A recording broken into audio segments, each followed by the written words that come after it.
Bismillahirrahmanirrahim. Assalamualaikum warahmatullahi wabarakatuh. Kami pelajar Kolej Al-Quran Saidina Ali semester ketiga untuk subjek kemahiran interpersonal dan kepimpinan. Ingin membuat temu ramah berkenaan kepimpinan dan kemahiran interpersonal bagi subjek kami. Salah satu kerja yang diarahkan kami untuk buat penubuhan dengan tokoh yang kami pilih. Maaf Tuan, boleh Tuan ceritakan sedikit biodata dan latar belakang Tuan? Bismillahirrahmanirrahim. Assalamualaikum. Selamat datang. Pertama kali kecil ni, saya nama saya adalah Mustafa Hujan. Saya sekarang berumur 59 tahun. Sudah berkahwin dan 5 cahaya mata dan telah bersara daripada kerja sebagai seorang TRDM, iaitu Tentera Laut Diraja Malaysia. Sudah bersara selama 5 tahun. Okay.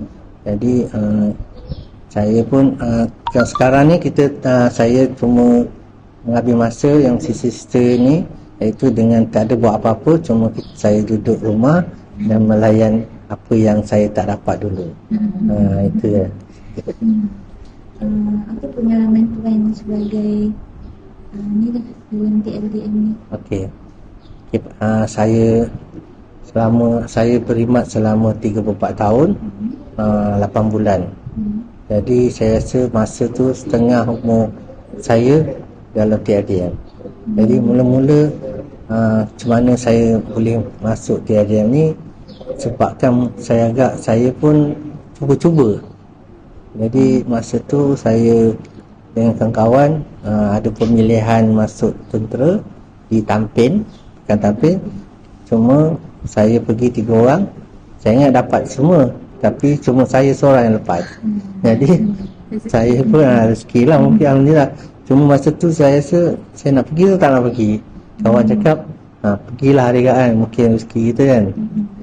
Saya pun rasa ini mungkin dia punya matlamat lah hidup untuk kita teruskan kan. Sebab masa tu pun dah berumur lah. Pasal saya pun banyak buat kerja sebelum tu, kerja kilang, kerja semua. Jadi saya rasa tak ada masa depan. Jadi untuk masa depan saya pun pilih lah meneruskan niat tu. Jadi saya pun terus masuk. Dan saya pun pergi ke mula latihan di Singapura bulan selama 6 bulan. Lepas tu pergi ke berpindah selepas tamat latihan tu ke Lumut, Perak. Jadi saya di situ kita pun teruskan lah. Saya teruskan kursus saya di bidang dalam bahagian elektronik. Jadi elektronik.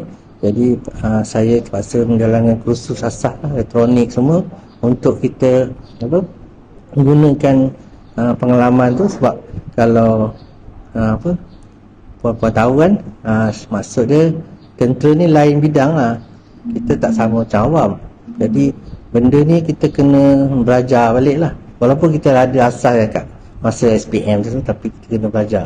Sebab nak menerapkan untuk menukarkan kita punya personal. Contoh personal, kalau sukin tu warna hitam, kita nak jadikan dia putih. Jadi itu dia kita gunakan masa kita training dalam tentera. Jadi dia bagi satu krokil hitam, dia suruh putihkan sampai akhir training. Maksud dia macam mana kita nak buat. So macam tu dia nak buat. Jadi dia dulu kalau kita dulu perangai awam nak jadi tentera, kita tak boleh engkar perintah semua. Jadi dia nak rahsia tu, dia akan gunakan macam nak ubah kita punya pemikiran. Dia guna macam orang cakap, dia tegas lah, adalah ketegasan tu kena ada. Jadi masa tu kita nampaklah penerapan nilai-nilai kita punya nilai-nilai tentera tu, dia punya ketegasan, dia punya menepati masa, dan kita menurut perintah lah. Jadi saya rasa itu yang menyebabkan kita nampak perubahan daripada awam dengan orang awam dengan tentera. Jadi yang orang jarang orang faham tentera lah sebab dia tak mengalami. Tapi tentera, dia daripada awam masuk tentera, jadi faham, dia boleh bezakan dia sebagai tentera dan dia sebagai awam. Sebab benda ni dua benda yang kita kena apply, iaitu masa kita bekerja, kita apply tenteranya dia punya pendirian dia. Kalau kita dah balik, kita kan jadi awam. Jadi dua benda situasi yang kena berbeza lah. Jadi dia kena balance. Sebab dia balik rumah, takkan dengan bini dia nak kata anak-anak dia nak kata tenteraan kan. Ada yang buat macam tu. Itu menyebabkan kadang rumah tu rasa macam dia rasa ayah dia garang lah apa semua kan. Sebab dia terbawa-bawa kerja. Jadi tu tak bagus juga. Tapi ada yang bagus juga kan. Jadi saya sebagai ayah, saya tentera. Jadi mungkin kita darah tu tentera tu darah ada. Jadi itu yang saya minat tentera tu masuk terus lah. Jadi kalau tidak memang kita tak nak masa kita tak ada kan darah. Yang tu yang menyebabkan yang saya rasa saya dapat inilah nilai-nilai yang kebaikan daripada tentera tu.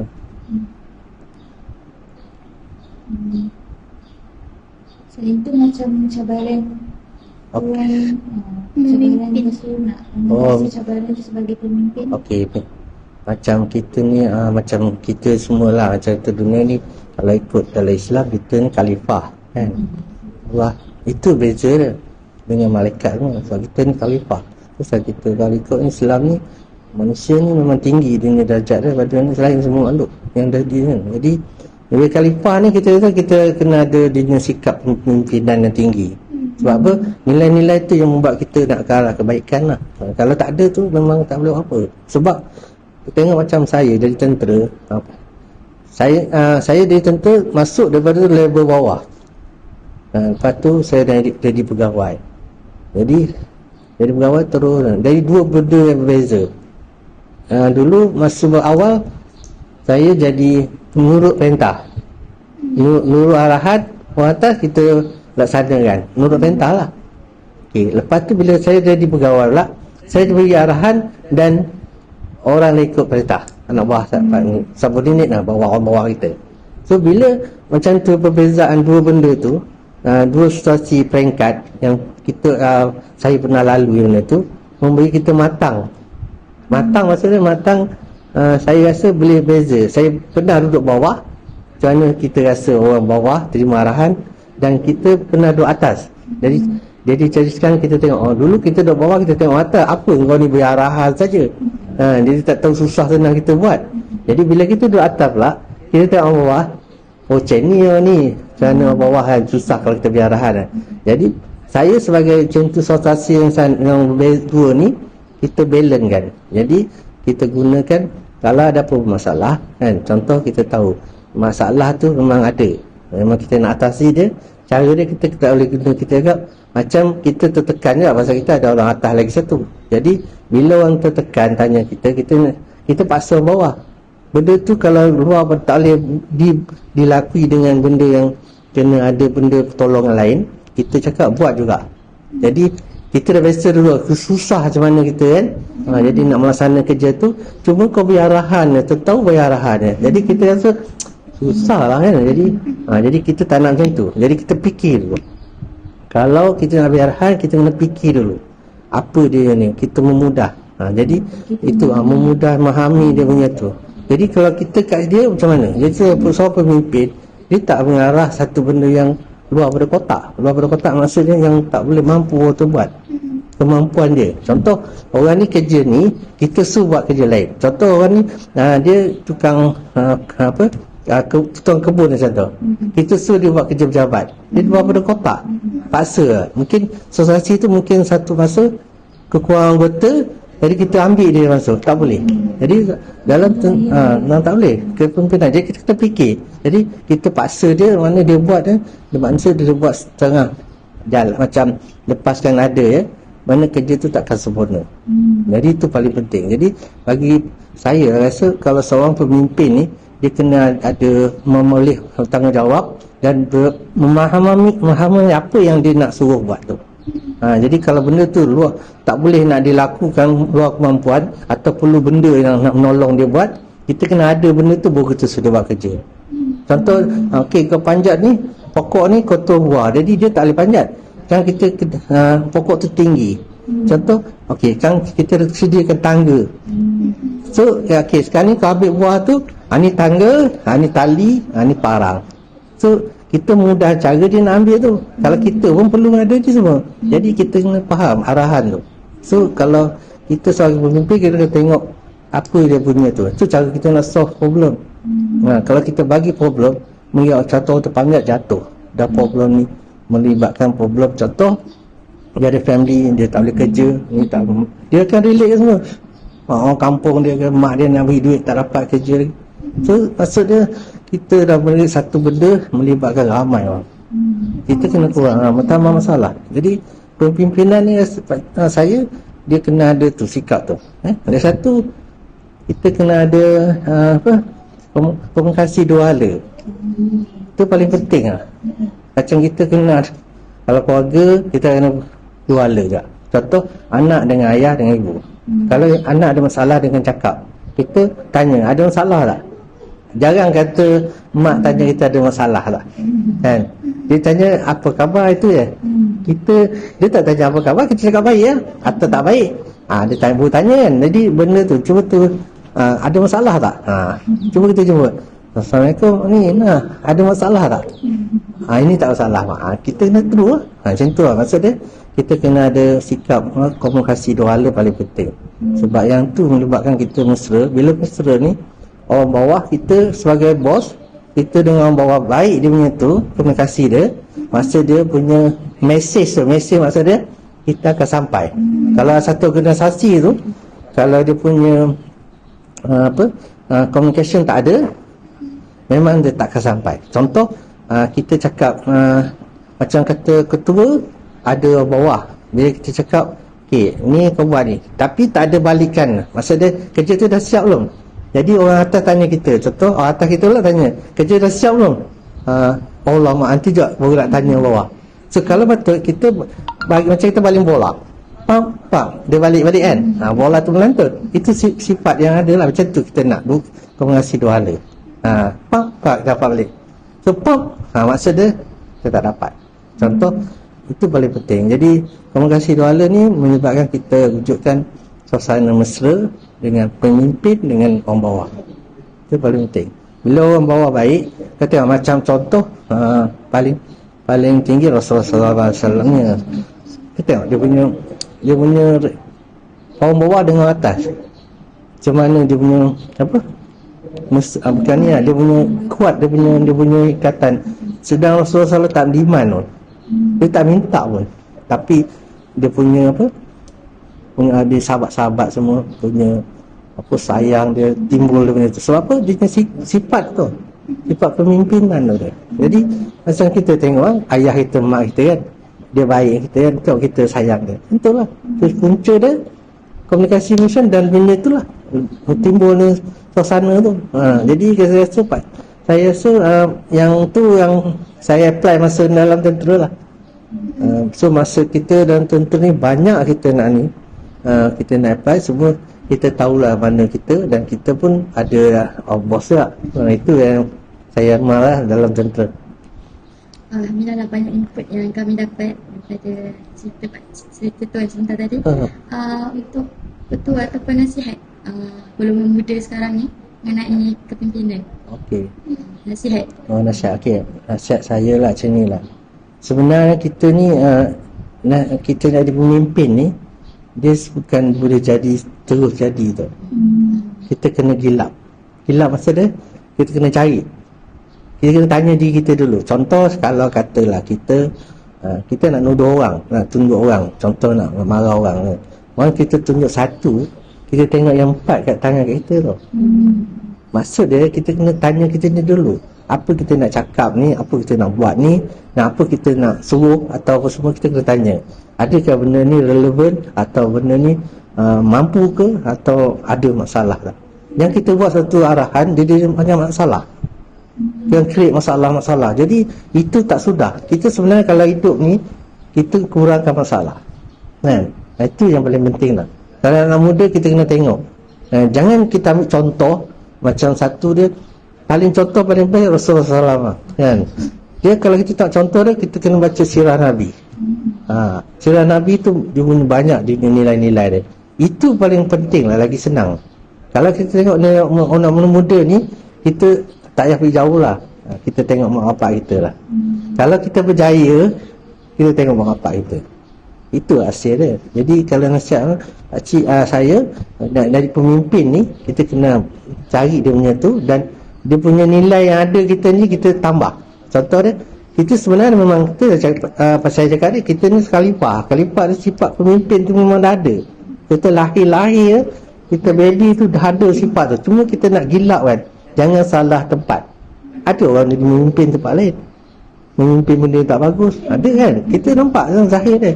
Ada budak macam muda-muda kat universiti pun sama, dia masuk bahagian lain yang tak sepatutnya. Sedangkan kalau kita tengok, kalau ikut dia orang dah cerdik. Sebab dia sampai universiti, mana dia cerdik. Kalau cerdik tak menentukan kita jadi pemimpin yang baik. Kalau Rasulullah SAW kan, tengok asal macam mana. Kita tengok kan, sebab dia dah ada tu. Itu cakap tadi, kita lahir dah ada, cuma kita gilap untuk dapatkan dia punya tu dah ke arah mana. Jadi nasihat saya yang muda ni, kita cari dia punya ikon-ikon yang korang nampak yang tu, dan kita balik ke ni lah, macam asal agama kita arah. Memang banyak kita punya contoh-contoh lah yang ni yang paling dekat. Kita tengok ayah kita lah, ayah kita, mak bapak kita. Kalau ayah kita baik kan, cuma kita asal kita lah. Itulah. Jadi yang kalau kata macam tujuan macam ni, puan ni ada datang ni untuk interview kan, mungkin nilai-nilai tu mungkin kata perlu ada 10 nak jadi pemimpin baik, tapi mungkin ada 2 je, yang 8 tu kena cari lain lah, betul tak? Tak semesti yang semua saya cakap ni mungkin cukup tu. Contoh lah. Jadi yang saya boleh cakap, itu yang saya amalkan so far lah dalam hidup ni. Saya rasa kita kena tepati masa, amanah tu, semua sifat-sifat Nabi tu. Lepas tu kita kena nilai jaga hati orang. Jaga hati orang tu macam kita jaga hati kita. So kalau kita nak cakap satu benda, kita tengok jangan ni, kita jangan. Kalau kita tak suka, kita jangan cakap lah. Contoh lah, atau kita buat kat dia orang kan. Yang satu, kita nak buat baik ni, kita jangan kira orang lah.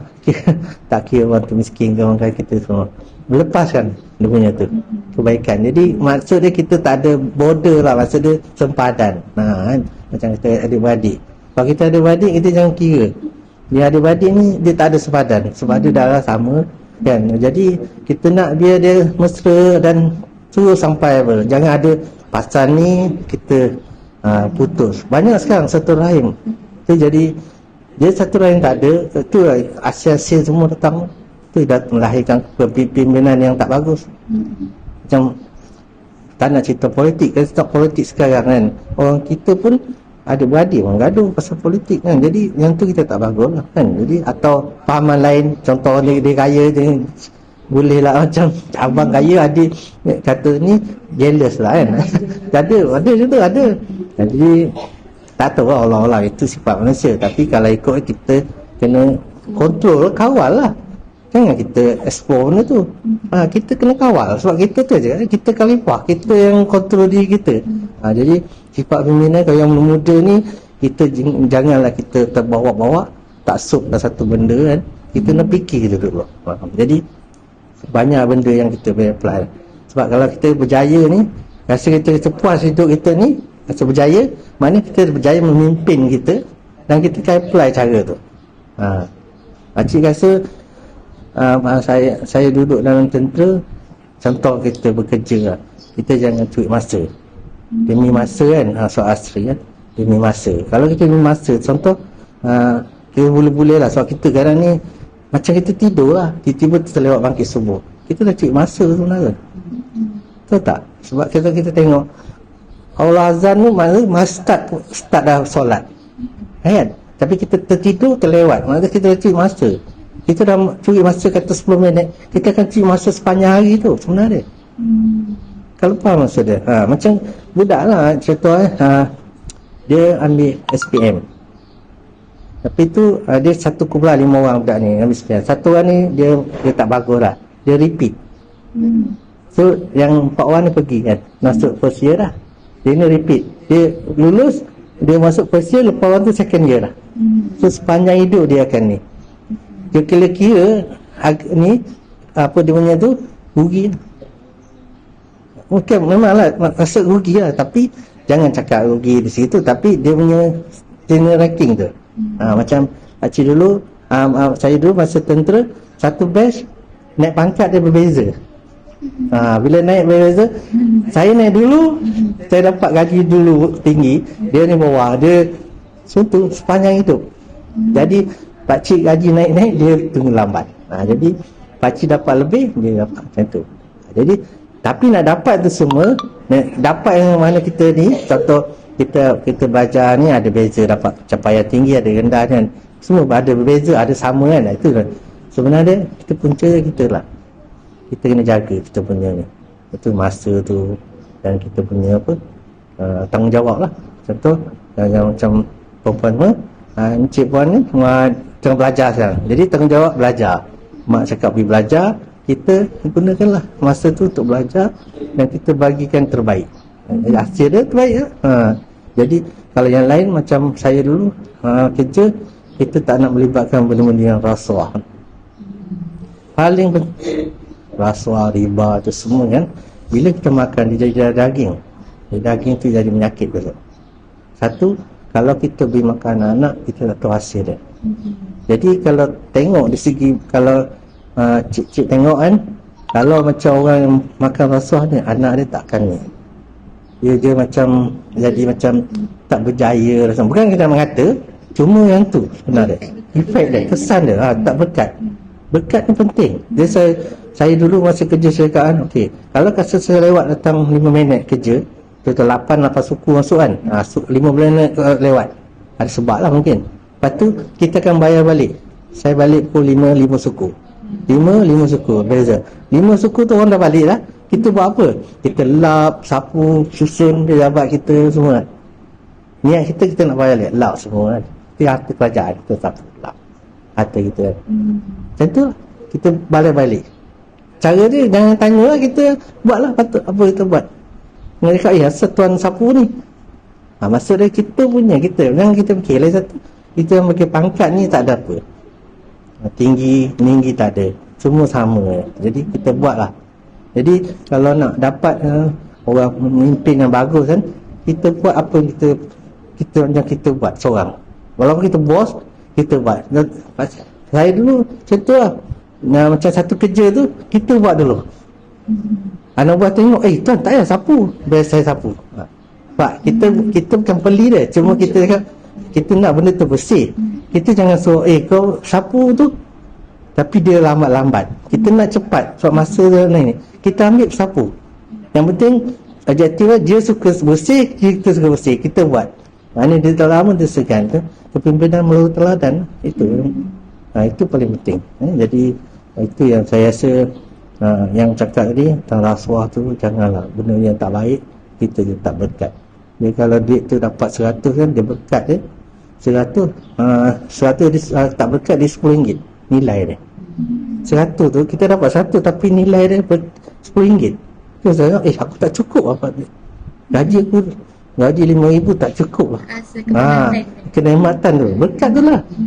Dia berkat, Tuhan nak kata berkat tu, kita dah nampak kan. Ada orang tu kerja RM10 lah, tapi nilai berkat 100. Macam mana datang, kita nak tanya, Allah besar. Tapi itu yang pakcik rasa memang pernah berlaku. Itu pakcik dapat ni semua, pakcik pun tak sangka. Jadi rasa dapat ni semua berkat atas itulah, sifat pimpinan kita dan sikap tanggungjawab kita. Itu yang kita ada nilai. Jadi alhamdulillah lah, itu yang dapat sampai sekarang.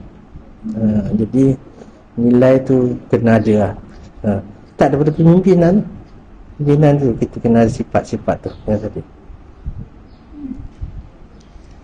Jadi rasanya itu saja. Itu saja. Terima kasih Tuan sudi untuk ditemu rumah. Okey, tak apa. Saya juga sudi. Kejutan letak Tuan. Tak apa. Okey, ni saya pun terima kasih lah cik ni datang ni. kata bukanlah saya terbaik, tapi saya kita nak share. Mungkin ada, kalau tak dapat sikit banyak mesti ada lah dia punya tu. Saya pun suka je nak share ni sebenarnya kita ni tentera ni memang rasa macam sekarang ni lah saya duduk dah masuk jadi NGO lah, tapi bila masuk dalam tu kita tak nak lead, tak nak leader lah. Beza leader dengan boss ni lain tau. Kata kan, kalau boss ni, boss always right, dia cakap apa pun salah pun betul tak. Tapi leader ni, kepimpinan ni macam Rasulullah SAW lah. Dia merangkum semua. Leader. Itu beza boss dan leader. Jadi kalau cakap boss ni tak pakai lah. Kalau leader ni siapa yang ada ketua leader kan, orang takut semua lah kena ada. Okey lah, itu saja. Terima kasih kerana sudi datang. Tamu ramah ni, cuma mungkin benda ni boleh share lah kat orang lain kan. Kalau bagus tu bagus lah, yang baik pada Allah, yang salah tu pacik lah. Terima kasih. Assalamualaikum warahmatullahi wabarakatuh. Amin.